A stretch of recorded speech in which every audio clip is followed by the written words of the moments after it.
Hello everybody and welcome back to this new episode of the Strange Tiny Table Talk.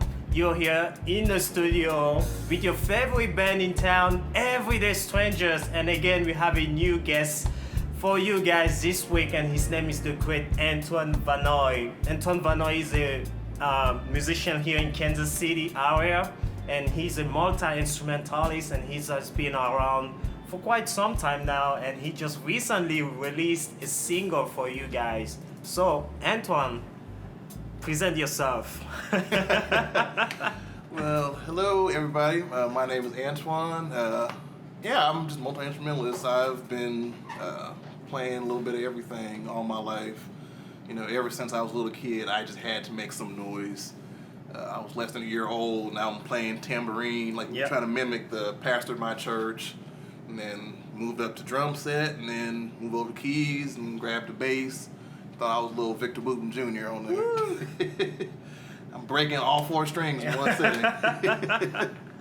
Yeah. So tell us a little bit about your childhood. I mean, being a multi-instrumentalist, that means you've had maybe an influence from your family, or maybe you've had some kind of mentor. Oh, definitely. Especially my father, he was just a great influence because he played drums in high school and then he moved over to bass in college. So he was able to teach myself and then my sister how to play drums. And then he played bass, so I would kind of be curious about that. I'd play bass, and then he always also had a little keyboard at the house. So I just saw different instruments. Unfortunately, they never discouraged me from playing different instruments. It was more or less they just wanted me to just keep trying to find ways to express myself. Yeah. Which one would you say you're the more comfortable with? Oh, hands down, drums. Because the thing I just love about the drums is that all you have to do is just hit it to make noise, make sounds. You don't have to know, like on piano or guitar or bass, we have to have certain chords or shapes. You just have to have coordination between your hands and your different limbs. Yeah. And if you can do that, then you're good. So I just love the drums. We actually have to play with Charlie sometimes coming up soon, and I've played a couple of gigs with you as well, you on drums, and everything else. Also, you are a student at UMKC, how long, do you have left, at school? What's your goal, going to school? So tell us a little bit about that process being a student. Yes, well, I'm in the jazz studies program in the conservatory, and that's been a very fun process. I started off school actually for journalism and then had to switch to music because that just called me so much more. But it's been great. It's been a learning experience because it's given me the more formal abilities, learning how to actually properly write charts, how to run a rehearsal efficiently, and do things like that. So I'm very thankful for my time at UMKC, and I will be officially graduating this winter, and that's been fun. Especially this last year has been a challenge, but a good challenge with COVID and everything, to really force me to think about what it's going to look like going forward, after college. So that's really been a very exciting thing. But I'm thankful for all the staff and the mentors and everybody at UMKC. Yeah, especially Bobby Watson. He's been mentoring a lot of people up there. Oh, definitely. Yeah. Bobby Watson, Mitch Butler as well, and just countless other staff. Yeah. Yes, they're fantastic. We want them in the studio here. Can you say that, tell them to come in the studio? Yes, Bobby, Mitch, and everybody at UMKC, y'all need to come here to the studio. Yeah. we want more collaboration, so if you guys know anyone who would like, or if even you were watching, I'm talking to you, you're watching on either camera right now, and you want people, or maybe you want yourself being here in the studio collaborating with Everyday Strangers, will be willing to hear about you, and will be glad to hear about you, and try to see what we can do together. So Antoine, multi-instrumentalist, there's so much we can talk about, but tell us a little bit about your main influences as a musician. Oh, that's something, it depends on the day you ask me. But hands down, the top two, I think, right off the top of my head, are Stevie Wonder and Prince. Both of them multi-instrumentalists. Especially Stevie, he was my first biggest influence with how he was not just strictly a funk musician, was not strictly, rock or jazz. He found ways to blend and mix all these different styles and play the instruments, especially like in his younger days, playing with Motown, playing the harmonica and singing, playing bongos. And he wanted to show people, I am more than just a pianist, bongo player, and harmonica player. I can also write my own songs. I can also play other instruments like drums and key bass, and especially as technology evolved, he was always one of the first people to adapt new technology in different ways, like the clavinet.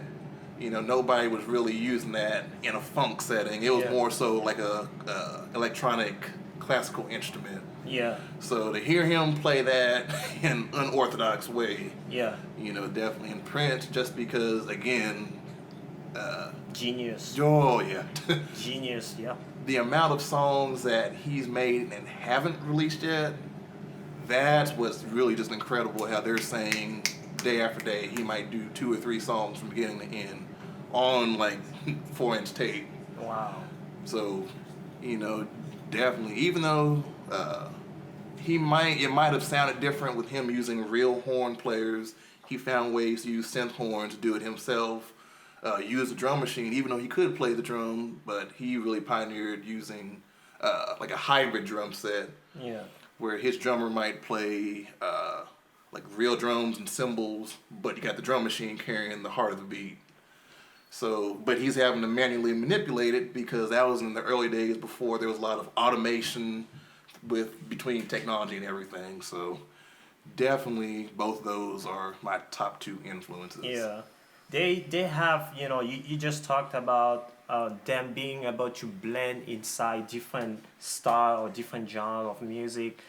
Tell us a little bit about your process of creation, because you just released a single and then we talked earlier, and then you said you're working on so many projects as well. Tell us a little bit your mindset behind creating, how do you start creating, for example? Yeah, really, it depends. Like some of the songs, like Man One Island, which was a song I released first, I actually wrote it on bass first. I was just hearing a bass line, and then I'm thinking, well, what can I add on top of that? Okay, I can do a drums. So then I threw the drums on top of that, and then, okay, it needs chords, and then throw the keyboards on top of that. And then a lot of times I'll think about the music first, section from section from section, and just go part by part that way until you have a full instrumental. And then, like with lyrics, it just depends. Most of my songs, they start off as poems. Or if you were to take the words without music, you could easily make it into a poem. Wow.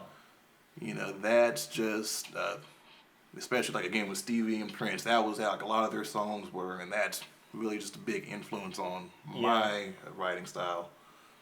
So it definitely starts per instrument. Different songs, I'll start on different instruments, and that might give a different flavor. If it's a song that I wrote on drums first, then definitely the dominant kind of featured instrument on that's going to be the groove, the drum beat. On Man One Island, I started on bass first, so definitely the bass kind of carries more than some of the other things there. Yeah. And we're gonna play that song later. Oh, definitely. Yeah. So tell people where they can find that single. Yes, you can find Man One Island on all streaming platforms on Spotify, Tidal, YouTube, I think even TikTok, even surprisingly. Wow. Under Doobie V Man One Island. Okay. Yeah. Don't go on YouTube yet. Just find it on Spotify first. Support your local artist. Tell us a little bit about the people you would like, in your future life, you would like to play with. Besides me. Of course, you and all the cats in Everyday Strangers. But Yeah, the people that I just love to play with are just people that are just flexible, that's not tied to a certain arrangement, a certain song, a certain way. Because, like I was talking to you earlier, how with different groups I've played with, we might do a standard around midnight, for example, but they might say, let's do it reggae, and it's fun to play with people that's going to say, yeah, let's try it, instead of, no, it's not reggae, it's originally swing or ballad. Music, it's fun. I think a lot of people tend to forget that. Yes, it's serious and there's a lot to it, but also music is a fun experience. If you're not enjoying playing it, then it's going to come across to the audience that you're not enjoying. It's just a job. Absolutely. So yeah, the people I just love to play with are those that just love to bring music to life.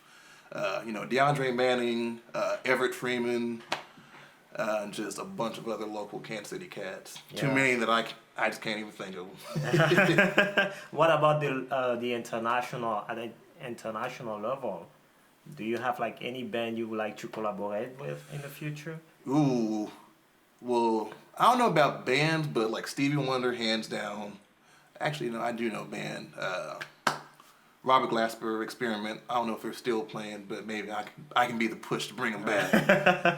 Oh yeah, and I mean Led Zeppelin that was one of the first rock groups that I got into. But I liked how they were not just rock, straight up rock. They also had some blues and soul influence. Sly and the Family Stone, for example. Oh my goodness. So yeah, those especially. I'm just an old soul. I'm only 23, I think, but You're older than me. Yeah? I'm telling you. But in terms of just my musical taste and groups that my family raised me on, far beyond my years. Yeah. That's pretty cool. Yeah. A couple of last questions. What is it that you have in mind for your future? We know during the COVID time, you really dove into creating, and everything, and even release your single. Tell us a little bit about what you have in the future. How do you see your future like? Oh, definitely. In the future, I'm really planning on just continuing to release music and just find different ways to perform it live or just get it out besides just releasing a single. So, some music videos for different songs and just other streaming with my group and everything. But really, I'm just trying to come up with different ways of, just different ways of getting my music out.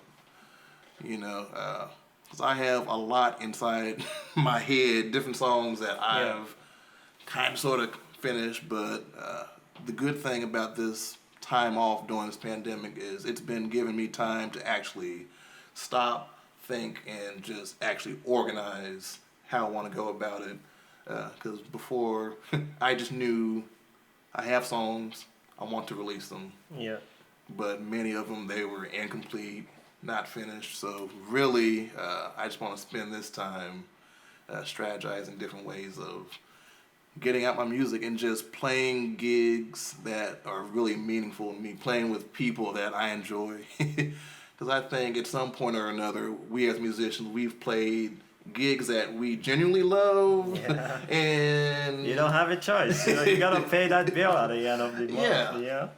And I'm really trying to get to that point in life where I can just play gigs that actually mean something to me. Yeah, absolutely. Last question: do you have anything you would like to share? With the younger generation, the people who are coming after you. Maybe they want to go to UMKC, or maybe they want to find a mentor to learn music from. Oh, totally.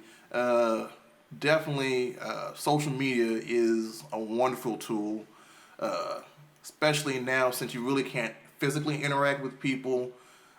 You can find a lot of stars and people locally and internationally that really are just a great big help.